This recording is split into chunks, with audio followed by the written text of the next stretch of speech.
आलोक ने मुझे बर्बाद किया, एसडीएम ज्योति के मन का ये दर्द है, एक पत्नी का दर्द है। आलोक झूठा है, एसडीएम ज्योति ने कहा। ज्योति की जब बातों को सुना जाता है और ध्यान से परखने की कोशिश की जाती है तो ज्योति के मन में यह दर्द है कि जिसे जिला पंचायत अधिकारी बताकर उससे शादी किया था वह एक सफाई कर्मी निकला। यह भी एक दर्द है। ज्योति का ये कहना है कि अगर मुझसे यह बताकर कहा गया होता कि लड़का सफाई कर्मी है तो मुझे कोई तकलीफ नहीं होती, मुझे कोई शिकायत नहीं होती।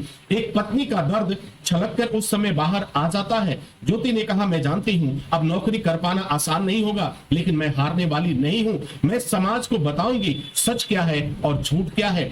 मेरे वजह से कितनी लड़कियों की जिंदगी दांव पर लगी है, कितने पतियों ने अपनी पत्नी को पढ़ाई से वापस ले लिया है, क्या मैं ये नहीं जानती? ज्योति ने कहा, आलोक ने जितना खर्च किया उसका 10 गुना दे चुकी हूँ। काश मैं लोन लेकर पढ़ लेती। मैं उन तमाम पत्नियों से, मैं तमाम लड़कियों से कहना चाहती हूँ, कभी पत्नी पर भरोसा मत करना, क्योंकि आलोक जैसा पति से अच्छा है कि लोन लेकर पढ़ाई कर लेना चाहिए। क्योंकि आने वाले समय में जिस दिन तुम किसी पद पे पहुंचोगे तो तुम्हारा पति ही तुम्हें बदनाम कर देगा, तुम्हारा पति ही तुम्हें बर्बाद कर देगा, क्योंकि उसे मंत्री बनना होगा। एक पत्नी का दर्द उस समय छलक कर बाहर आता है। ज्योति ने कहा, हाँ मुझसे गलती हुई है, मुझे आलोक को शादी के समय ही छोड़ देना चाहिए था, लेकिन मैंने छोड़ा नहीं, क्योंकि मन में एक दर्द था, काश यह बदल जाएगा। एक पत्नी का दर्द भी बाहर आता है और वो भी कहती है कि मैं कमजोर नहीं हूँ, मैं आज वर्तमान समय में जी रही हूँ,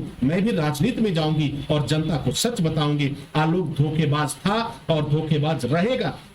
अब तक आलोक ये सोच रहा था कि मैं राजनीति में जाऊंगा, मंत्री बनूंगा और एसडीएम पत्नी यानी ज्योति को तबाह व बर्बाद करता रहूंगा, लेकिन एसडीएम ज्योति उससे एक कदम आगे निकली। यह निर्णय ज्योति का पहले से ही है कि मैं राजनीति में जाऊंगी और अगर मैं एसडीएम बन सकती हूं अपनी बदौलत तो राजनीति में भी जा सकती हूं और दिखा सकती हूं कि सच क्या है और झूठ क्या है।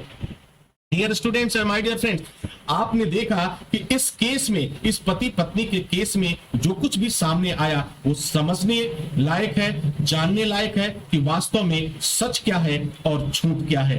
तो आप इसे समझने का प्रयास करें और जानने का प्रयास करें कि साइकोलॉजी के दृष्टिकोण से जो कुछ भी हो रहा है वो कितना सही है और कितना गलत है।